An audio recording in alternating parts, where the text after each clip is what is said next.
Hey everybody, Ryan here with James Sutter, the co-creator of Pathfinder and Starfinder, a few little indie gems you might have heard of, is here with us today. So welcome, James. Hey, thanks for having me. Now I've brought you here to grill you about your past, of course, and to start that off, I'm just really curious, like, how did things begin for you? So for folks who might not know who you are or what Paizo is or what Pathfinder is, how did that all begin? And like, what got you, even before that, what got you into RPG and game writing in the first place? Oh, wow. Well, I'd been into RPGs. My fifth grade teacher taught us how to play Dungeons and Dragons on our lunch breaks, and that Yes. sort of started the love of role-playing games. And then I had kind of, when I went off to college, like I got really into playing music and kind of had, moved away from my gaming group and whatnot. And so I was out of it for a few years. And then I graduated from college at 20 and was looking around and going, well, I want to write. I knew that that was the thing I wanted to do with my life, but what could I do? And then I saw that Dungeon and Dragon magazines, as well as Amazing Stories, were all run by Paizo, like just a few miles from where I was living. And so I said, okay, well, let's see what happens. And at the time, I'd been doing newspaper stuff in college and whatnot. And so I saw they were hiring for an editor-in-chief for Amazing Stories. And so I wrote to the CEO of Paizo, Lisa Stevens, and said, hey, I am totally unqualified for that job, but here's what I've done. Would you, do you have anything for me? And I realize now, at the time, I hadn't really, been out in the world, and so I didn't realize how lucky it was that she wrote back and said, why don't you come in for an interview? And so I went in and I interviewed, and she said, well, we don't have any editorial positions open, but, I like your moxie, kid. Like, let me see what I can do. And so my first job in the gaming industry was for the Paizo web store, finding JPEGs of all the products at a nickel a JPEG. And so that was my Wow. big first step into the industry. But then I Wow. went on to be an editorial intern, and I worked customer service. And then within a year or two, I had moved up to being an editor and developer on Dungeon Magazine. And so I did that for a while. And then, of course, when Paizo lost the licenses, we decided to create this Pathfinder thing. And so I was right there in the mix, kind of building that. And then the game took off, and God, that was like 16 years ago. I was like, don't think about it. It might freak you out. Yeah, and so I worked my way up at Paizo doing a bunch of different stuff. I was an editor, a developer. I was eventually the executive editor who started the novel line there and ran that. I obviously wrote a bunch for the game, and also I did 2 novels, Death's Heretic and The Redemption Engine, that were tied into Pathfinder. I got to work on the comics, and then when we decided to launch Starfinder, I had done a book. I'd always been really into the science fiction side of Pathfinder as well, which was there from the beginning. The seeds were there, but we had been sort of careful not to go too science fantasy Sure. with Pathfinder. Well, you had to save it for the next game, Right. Well, so we'd always kind of thought it would be fun to do, in the same way that you got Warhammer and Warhammer 40K, like it's a natural progression.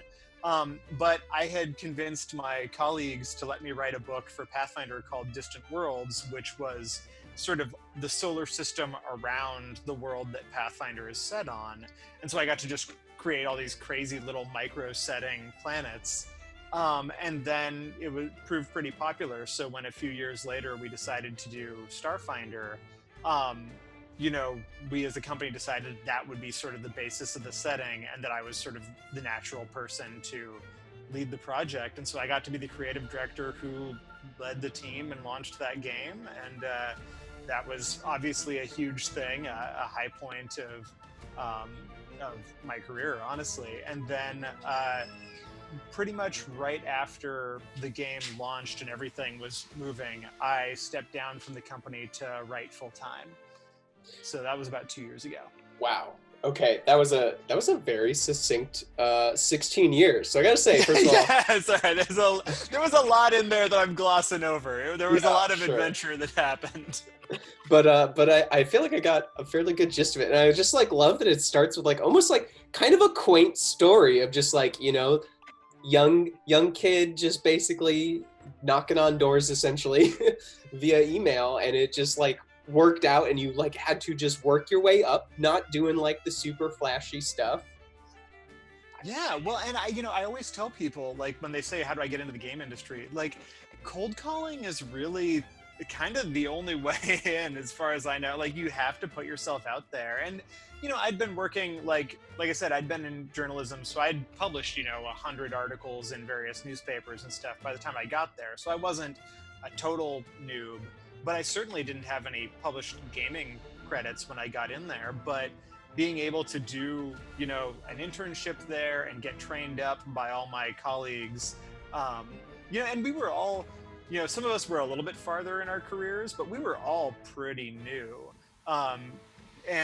So yeah, I mean, I came in and immediately got dropped into the deep end. I mean, the first thing that I ever edited for Paizo, Eric Mona, who's now the publisher, and was, I think, the editor-in-chief at the time, came over and said, okay, you want to edit, huh? Like, here's an adventure manuscript. Show me what you got. And it was this adventure called The Whispering Cairn, which was the first Age of Worms adventure path. And I said, oh, okay, like, who wrote it? And he said, I did. Tell me why, tell me what's wrong with it. And so I went, but I marked it all up, and apparently he agreed with me, because then I became the editorial intern, right? Dang, so, yeah, that's a serious test. You're like, well, I mean, yeah, I want to be polite, but also if I don't edit the crap out of this, there's no way this is going to work out. Right. So, like, I think I always say you need both humility and hubris to make it in any sort of writing field, because you need, the humility to listen to advice and take in, constructive criticism. But at the same time, you need the hubris to say, like, you know what? I'm just going to keep putting myself out there. Like, I'll get shot down over and over again. Because if you stop getting rejected, it means you're not shooting high enough, in my opinion. Yeah, there's a lot of good advice in there. Especially, I gotta say, like, I just like the cold calling and like the being willing to do like adjacent stuff to like what you want to do. I think is really key when it comes to getting into games. To like get to know a company or a product, and then be able to rise up when the time comes, and then they tap you to be the creative director of Starfinder. And that's pretty incredible. And I gotta imagine, like, how long was that like project for you? Like, what was the span of Starfinder? Yeah, for Starfinder. Starfinder was a weird one, because it was not nearly as much time as you should have for a game like that. Like, it ended up in this weird sort of crunch crash period where we'd wanted to do a game like that for a long time, and then at some point when they realized when they were going to do Pathfinder 2nd edition, and that sort of got set, Eric and the other executives kind of looked around and said, well, if we're going to do Starfinder, there's only, like, when it comes out in, God, I guess when was that, 2018, 2017, something like that, but like that Gen Con is the only time this game can come out. And so they said here, do you want to do it? And we all went, yay! And they said, all right, you have 1 year from now, like, from scratch to done.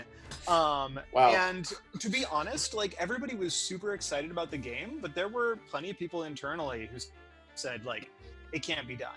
You cannot build a game that is as big and complex as Pathfinder. I mean, if you see the Starfinder core rulebook, like, it ain't that much thinner.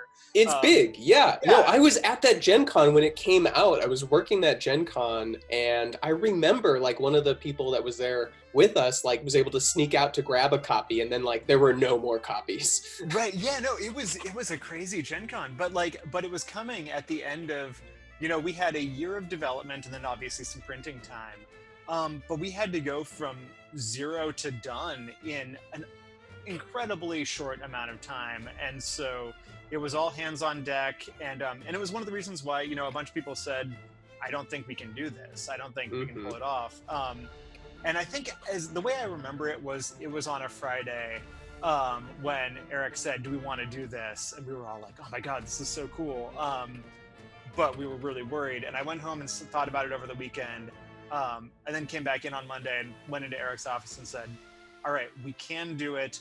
I can make this happen for you. Here's what we need to do." And at the end of that conversation, he said, like, "All right, it's yours, go." Like, you know, like, if you think it can be done, do it.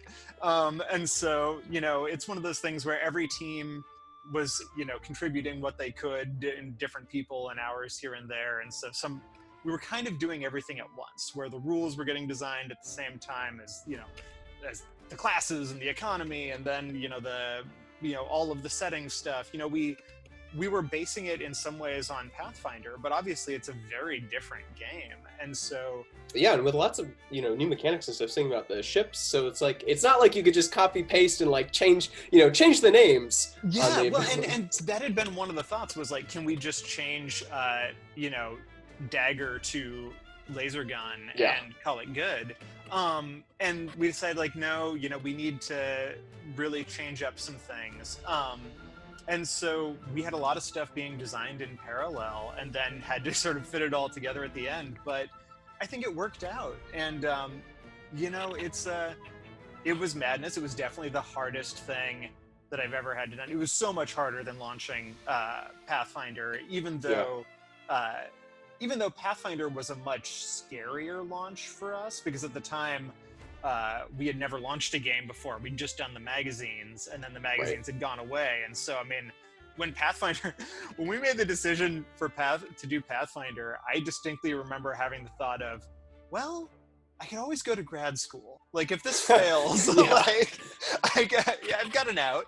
But Starfinder, yeah, it was a huge crunch from a ton of different people. You know, including some of the folks who are now running the ship, you know, Rob McCreary and Amanda Hammond and Jason Keeley and all the folks. But everybody was involved. And we wanted to do a game that was in some ways bigger than Pathfinder, but also a bit simpler, a little bit easier for people to learn. And so we wanted to have sort of all the complexity of Pathfinder, plus we wanted ship combat, plus we wanted a whole setting you know, in the book. And we also really wanted it to be easier to learn to play, because I think both Pathfinder and 3.5 really suffered from that problem that a lot of RPGs do, where the only way to learn how to play is really to have somebody teach you, because you got to get pulled into this circle, and they're like, no, this is how these things interact. Yeah, because the rule books, like, there's a long tradition of RPG rule books being kind of like textbooks or like reference materials.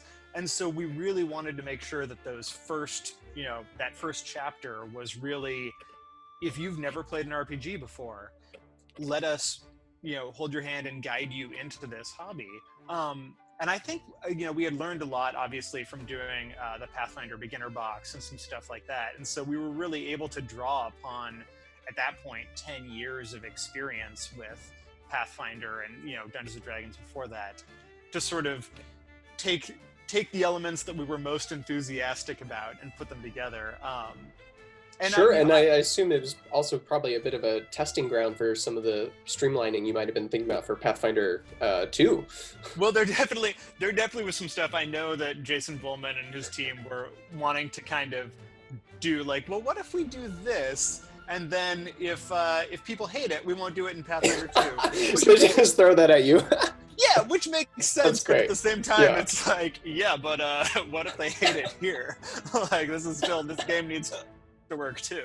But it worked out, and I really, I think we made some good changes. And like, I'd always been, I'm not a big crunch guy, you know, crunch versus fluff. I'm all about the fluff and the story and the flavor. And so, for me, the things that I was most hands-on about were, you know, the setting and the races and the, just sort of the feel of the world. And then I was really fortunate that, you know, we had on the team folks like, you know, Bullman and his staff of designers, and, you know, Owen Stevens, and, you know, all these folks who were in there who really care at a fundamental level about the nuts and bolts of the mechanics, whereas I would be the one lobbing, Molotov cocktails in there and saying, but is this fun? Like, does anybody really like encumbrance? Like all of these sorts of things. I always want to sort of smash the sacred cows and rules. And fortunately, the nice thing about being a creative director with a good staff is that you can throw ideas out there and they can be like, no, that's real dumb. Like, you're gonna be very sad if we do that. Yeah. They're often right. So that's like half of it, right? Like, being a good leader is making sure to surround yourself by people who can tell you no and rein you in, or people you can trust when you throw the weird thing at them to make it work. Right. The most important thing is basically knowing how to get the best ideas out of the people on the team, right? It's not about you come in with your vision and say, everybody do exactly what I want. Right. I think that's a recipe for kind of a bad game. I think you instead want to be the person who sort of yes-ands your staff and makes sure that they don't settle for their first idea, but like get that second or third idea that is really good. Yeah, you're trying to refine and dig deeper into like, what's the best, what's the really, not just the first thing you think of, but what's the evolution of that? Where's that really go? Yeah, but it was also, it was a big responsibility at the time also to, because there are some, especially when you've got a big staff, like you do have to be able to bang the gavel and make the decision and say like, the game is going this direction, we will have X and not have Y.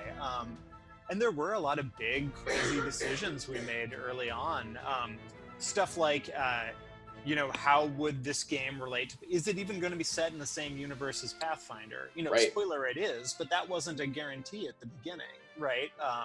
Because, of course, that's the reason we created this whole thing called the Gap, where there's a period where history becomes super unreliable between the eras of Pathfinder and Starfinder, because we didn't want everybody in a Starfinder game to just be able to go to the space Wikipedia and be like, how did that adventure path end that we're currently playing in our Pathfinder game? Yeah, that would kill a lot of the mystery and excitement if you're like, well, here's the canon way it all goes down, so like I guess we'll just assume that happened. Exactly. We really didn't want to turn Pathfinder into a dead setting, and so that was trying to figure out how both things could be alive and vibrant at once was like the first big challenge. But there was so much on that game. There was stuff where we rewrote the ability system, like strength, dexterity, all that.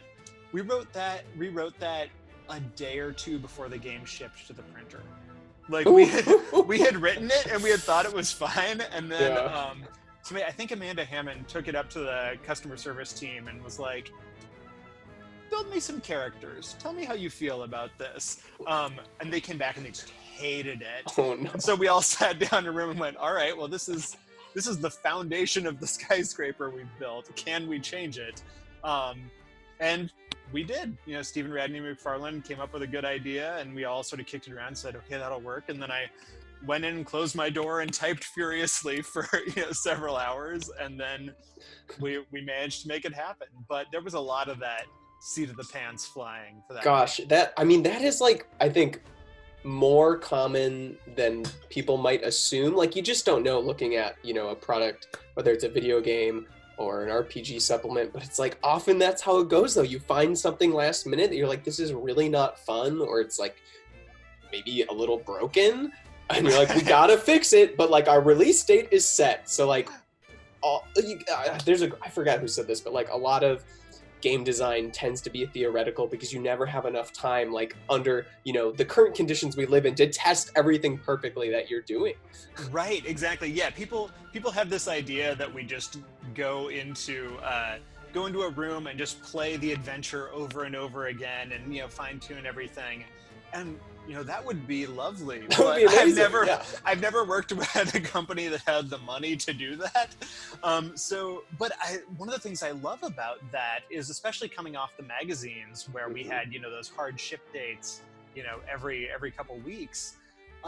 It really taught me to be creative on command and to realize that you can't afford to wait for inspiration a lot of the time. And so I love, and actually I often, one of the things now that I write for myself, I still write for Pathfinder and Starfinder, but now that I'm a full-time freelancer, I kind of miss that thing where somebody comes in and goes, we need, we're 2 pages short on the orcs article, so we need you to write, 1,200 words about orc nations, and it's due by 3:00. Go.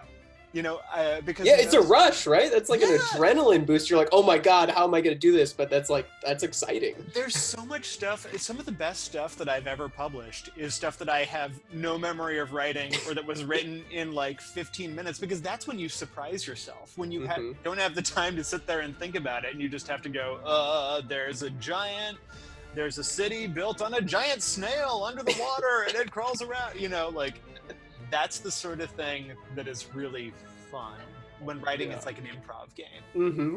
You're really just tapping into your snail-filled soul at that point.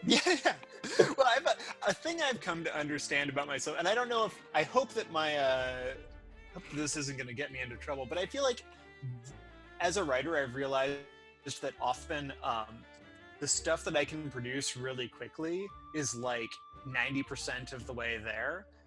And so rather than getting too precious about stuff, just making myself do a lot of that 90% there work as often as possible. I don't know. I feel like it often ends up a little bit better than if I try to be really methodical about everything. It's easy to get lost in the over-analyzation, and I feel like that's pretty common for a lot of writers to already be pretty self-critical in my experience. So I feel like if you're moving fast and you're having fun, then people are going to read it and have fun too. Like the slower I write, I'm like, wait, this is just getting less and less fun.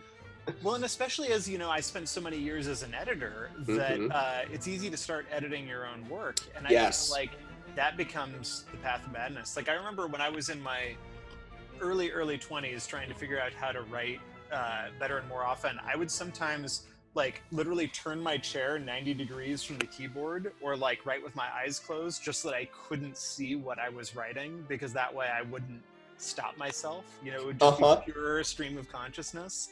And that only works so well, because then you turn back around and you realize that your fingers shifted and you've got you've just written gibberish.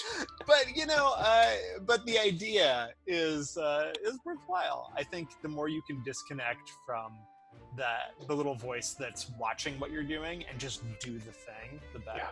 I would say, everyone, you don't need to go on a writer's retreat. Just write on a plane without Wi-Fi. You'll spell every word wrong, but you'll write so much. You have nothing else to do but write. If you can get your hands on the true tray. I always think I'll get work done on plates, and I never do. It's something I like really enjoy. I've got this like tiny little Chromebook that I travel with, so it's like super easy to do. It's got great battery life. And it's like I love being on a plane because like I can just read and write, and I won't be distracted by video games or Netflix or doing the dishes.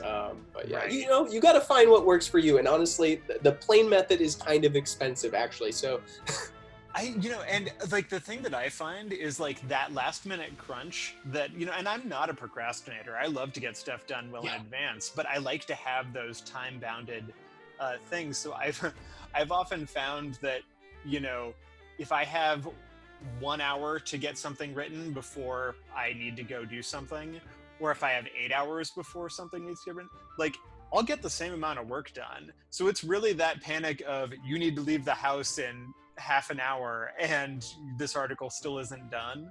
Like that can be a really powerful force. So setting that timer for yourself. So do you still use a lot of I imagine as a freelancer now, do you set a lot of like personal deadlines, like hard deadlines for yourself? And like how do you enforce those though? Yes and no. One thing I do is I hustle a lot of assignments.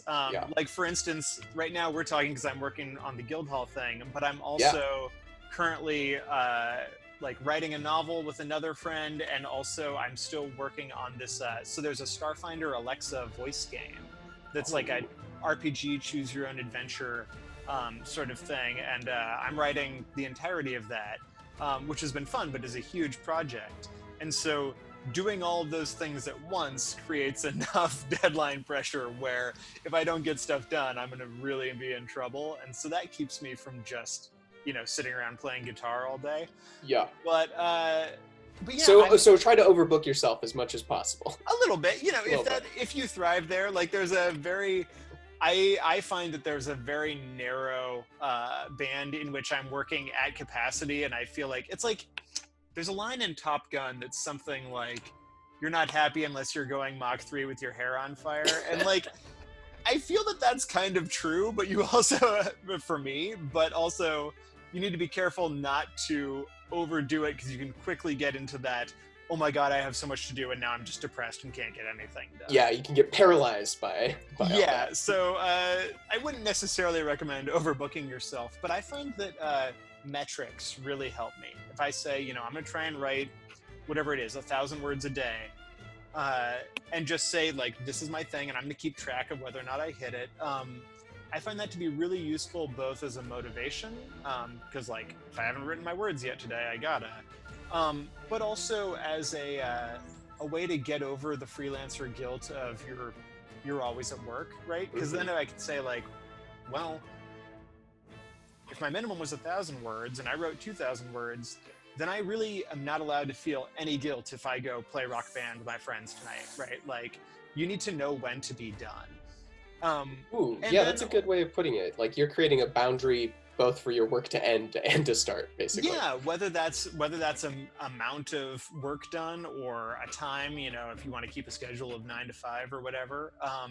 But I also find that those metrics, keeping track of stuff, is really, really useful as a freelancer to keep from, to be able to bid properly and say X amount of work will take me X amount of time. Because people who are hiring you don't know how long it takes you to get the work done. Only you can say, will this project take me a month or 2 months? And if all you're ever looking at is, well, how much work did I get done yesterday or last week? It's really easy to think, well, if I wrote 1,000 words, yesterday, then 10,000 words should take me 10 days, right? Like easy. And then you actually, when you keep, long-running tally, you start to realize, like, oh, actually, there's a lot of other hidden time sinks that I don't think about, and maybe that's going to take me twice as long. Right. Now, on the topic of these other projects, is there a little more we can know about them? This novel, I'm very, very curious about. The novel's too, God, there's a bunch. I'm currently in the middle of shopping a couple of different novels that range from like dystopian science fiction to contemporary YA romance. Like I'm kind of all over the place. So I can't really talk about those, but this Alexa game I can talk about. Oh, great.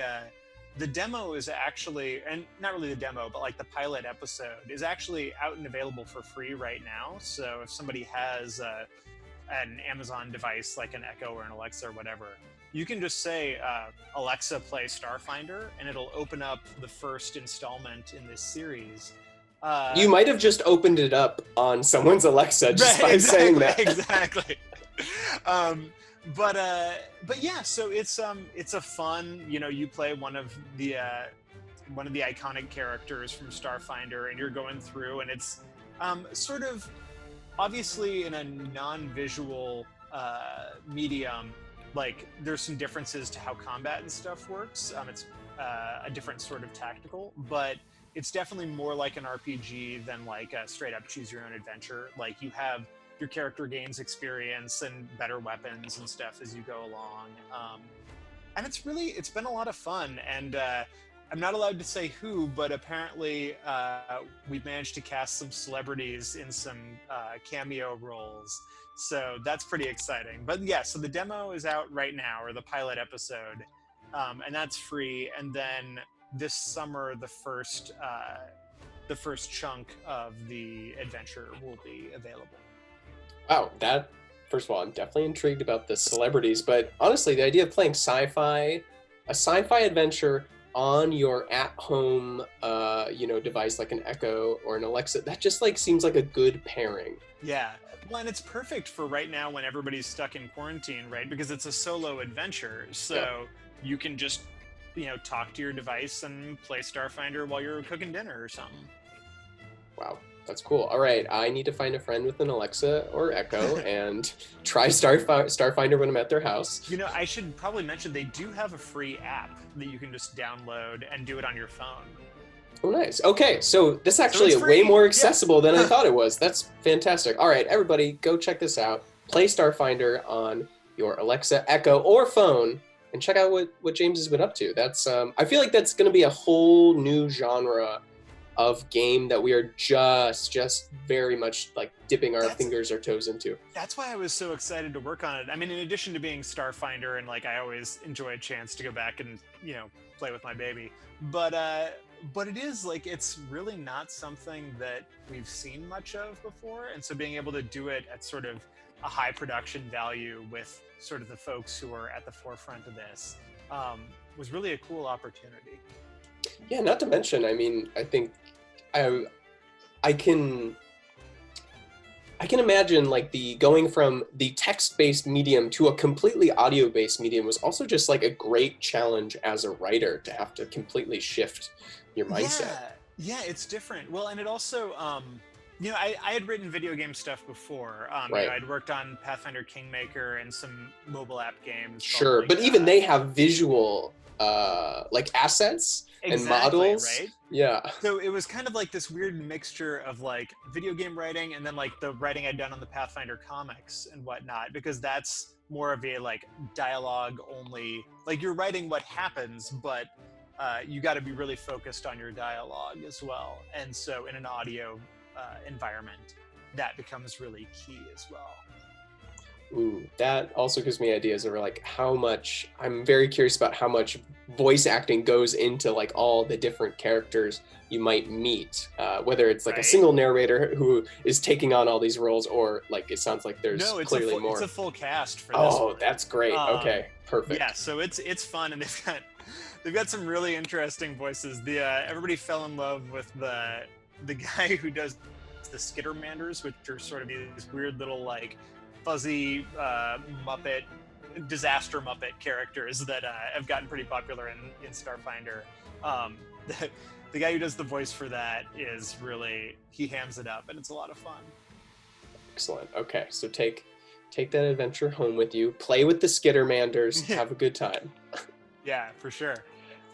Now, I'm curious, so for fans of your work, of Pathfinder, of Starfinder, etc., what do you think they're going to enjoy about Sea of Legends? What's going to resonate with them?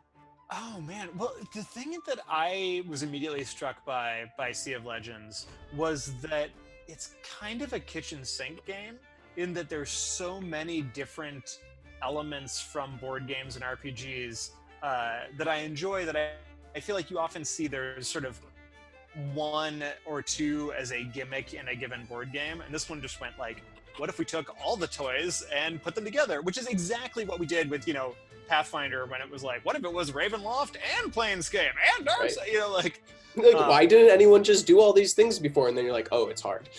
yeah, it's hard, and like you really run the risk of, if you put everything in there, then like it can quickly spiral out of control and everything just becomes a mess. But like, I was really impressed by how well everything integrated. That first time we played the game, especially, I was like, oh, this seemed like it was going to be a lot harder than it is. Like, just if you had told me all of the different elements, I would have been I don't think it would sound as good if I just described the game mechanics and how they intersect. Yeah, you do really need to play it to understand it. But it ends up being smooth. And I think, frankly, the customizability and the interactive elements added by the digital element is really cool and really different. The way that things can sort of evolve to play off each other, and like the way that it makes it so that every game is different, right? I think that's really key. It reminds me of, did you ever play an old video game called Master of Magic? Or Master of Orion, like way back in the 90s? No, I'm vaguely familiar with like that style of game, but never played. Yeah, they were sort of like, it was kind of like a precursor to Heroes of Might and Magic and stuff like that. But I remember having my mind blown as a 12-year-old at the fact that, the maps were, randomly generated. So every time you played the game, it was a different world and a different experience. And I feel like you guys tap into that to a certain extent with Sea of Legends, because there is this element of, it can sub in different characters into the same quests and stuff. And so you've got way more variety than you might otherwise have in a game like this. Yeah, absolutely. It is like, as you put it, kitchen sink. Or as I was thinking in my head, as soon as you said it, I was like, yeah, it's like a beautiful Frankenstein of like what we love about like tabletop board games, RPGs, and then like what we've enjoyed working with in video games. And it is really a synthesis of all three of those. Although, something I should say, like, that's what I enjoyed once I actually played the game, but that's not the thing that got me in on the project originally. Which I wanted to talk. The reason I was like, sure, let's work together, was I really appreciated what you all were doing with your sort of dedication to inclusivity, like in both the stable of writers that you'd gotten, and also the art that you did, and the real cognizance of sort of the need to build a game that appeals to everybody. And that's something that obviously appealed to me, but I do think over the years, there's been plenty of people who came to Pathfinder and Starfinder because of, they see, Sela, the iconic paladin for Pathfinder, and say, oh, your iconic paladin is a black woman. That's badass. That kind of thing. I really think that, especially the art, is one of the easiest but most impactful ways to sort of reach out to the broad community of people playing games. And I think that you're doing a killer job of making this game reflective of the actual diversity of the audience base. And so I thought that was just killer. And so, wow, well, I'm here too. Well, thanks. I didn't know that. I didn't realize that was the original way we hooked you. But it makes that was the pitch. Yeah, it makes sense. Yeah. Okay. Yeah. Like, that's right. Hey, hey, you should talk to these people. They're doing, a really cool, inclusive game that we really believe in. You want to go work with them? And that was all I knew about y'all in the beginning. So, shout outs to Ajit, the great connector. Yeah, seriously. But yeah, I mean, it's hearing you talk, I was like, oh yeah, I was just having flashbacks, like my first experiences with Pathfinder, and like really noticing right away in the art with the focus on women and people of color, and like also women who like actually just wear armor that is like appropriate. That was also a big appeal to me, and it's great to have you on the team. Like I remember back in the day, like being in a very dedicated 3.5 group that like only ever wanted to play 3.5, and then eventually like someone's like, well, there's this thing called Pathfinder and it's a little different, it's a little more streamlined, you can maybe think of it as 3.75, and it's like, oh, I don't know, we've been playing like 3.5 for like 10 years, and then like finally trying it and playing it and be like, oh yeah, the classes are rebalanced and stuff, there's a whole new world to explore. And so it's just, working on this game has just been, for me personally, like an awesome opportunity to get to work with people like you, James. Well, thank you. Yeah, and other folks, and like I'm really excited about our adventures we've been crafting. And I was gonna say, if we're gonna tease anything about those adventures, what should players like expect from what you're working on? That, like anything I write, while it is serious, it is also a little bit goofy. There'll be some fun, there'll be some, people in absurdist situations. I probably shouldn't say any more without spoiling it, but okay. Fair. Yeah, I am a firm believer that even if you're writing horror, you always need humor in there as well. And so I think that this is very much in that tradition of a little bit gonzo, but that's the fun of it. Yeah, I think that was a key pitch for us. Like originally when like Jordan told me about the game, like one of the first things he said is like, I want to do something lighthearted and fun. There are a lot of really dark, brooding, gruesome games, right, and they're doing really well, and they're great. Like, I mean, I love Dark Souls. So when I see something Sure, like yeah. Tainted Grail, I'm like, yeah, that's my jam too. But it's also cool to create some alternatives in the space as well. And like, I mean, to your earlier point, it's crazy to me that like pirate media is so focused on white people, because I'm like, we're in the Caribbean. Right. Yeah. No, it's true.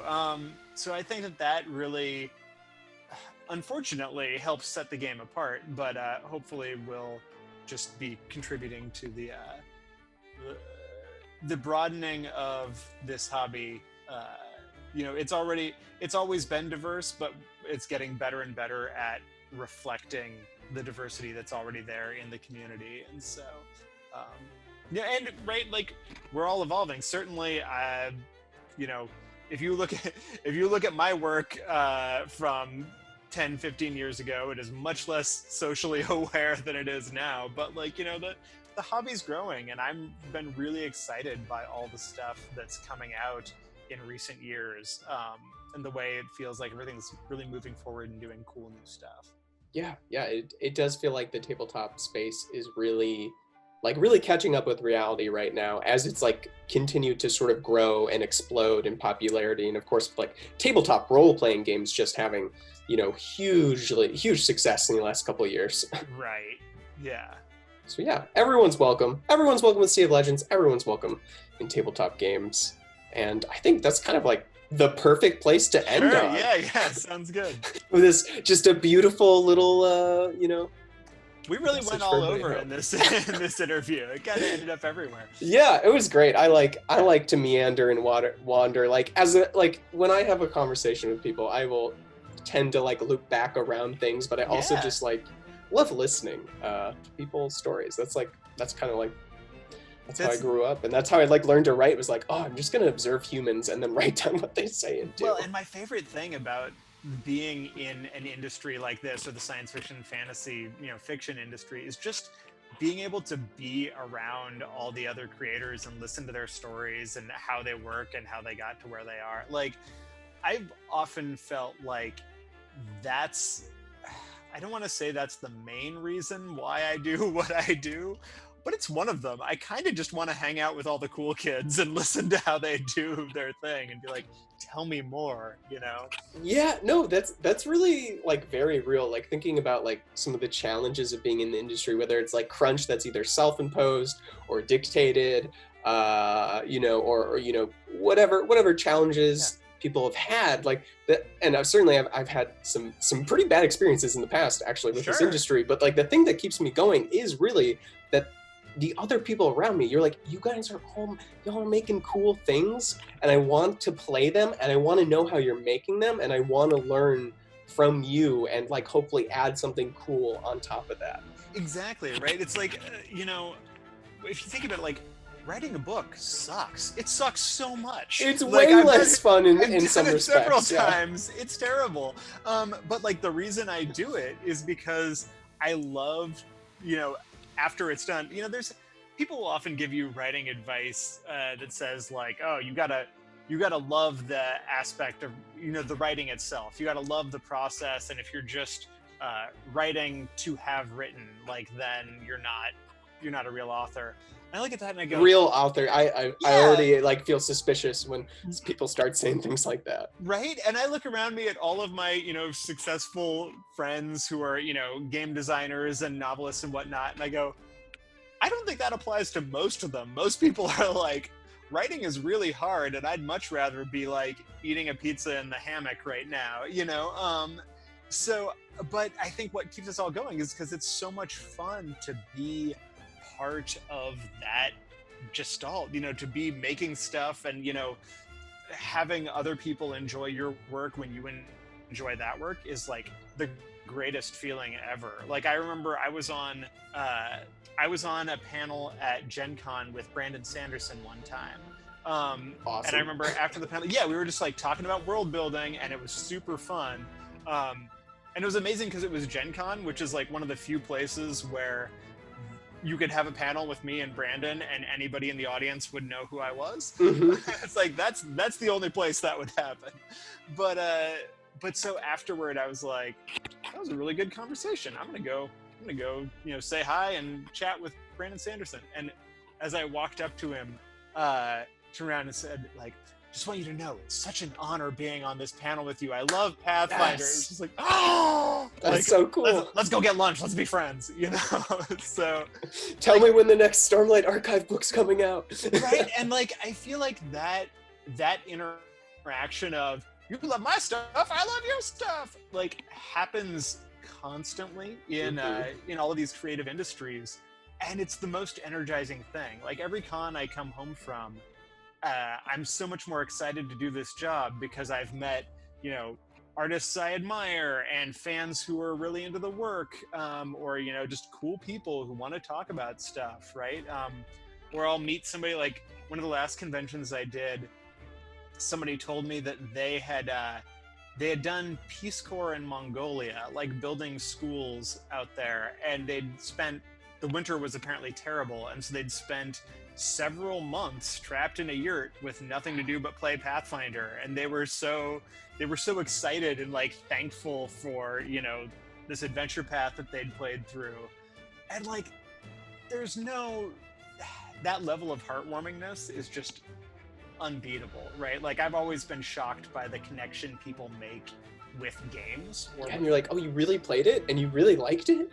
Well, and it becomes really meaningful to people. Like, I remember in the early days of Paizo, I can't remember what it was, but there was a while there when our Gen Con crunch season would come around and everybody would be there on nights and weekends trying to get the books out. And we had a group of fans that would like send us pizza when we were all there making books, and just as like a thank you. And I'm looking around and going, you realize, like, this is not, like, we're not doing charity work here. Like, you buy the games. We're not already paid us for this. Yeah, right. That's the thing. I was like, firefighters and EMTs are not getting the level of thank you that we, a bunch of nerds writing about dragons, are getting from this community. But, like, people invest in the media that they love. And so, like, that's, that is super fun. That is also a responsibility, but like it all just comes together. And on my good days, it seems like a real worthwhile thing to do with my life. Yeah, right. On the good days, you're like, oh my gosh, like this is like, how is this even a job? Right. And then other days, you're like, should I just go into a different industry where things would be a lot easier? Yeah, it's like, I could make more money anywhere else and work less hard, like have normal hours, and also do something that actually matters for the world. Like I could, I worked very, very briefly in nonprofits, and like, same, yeah, right. Like, and there is certainly the thought of, but this isn't. I could be doing something that actually tries to save the world, but at the end of the day, the thing I'm good at is this, and there sure are a lot of people who are really happy about it. So, and it's valuable. I mean, I think it's not certainly it may not be pulling. Our books may not pull anyone from a fire. In fact, they may be very flammable.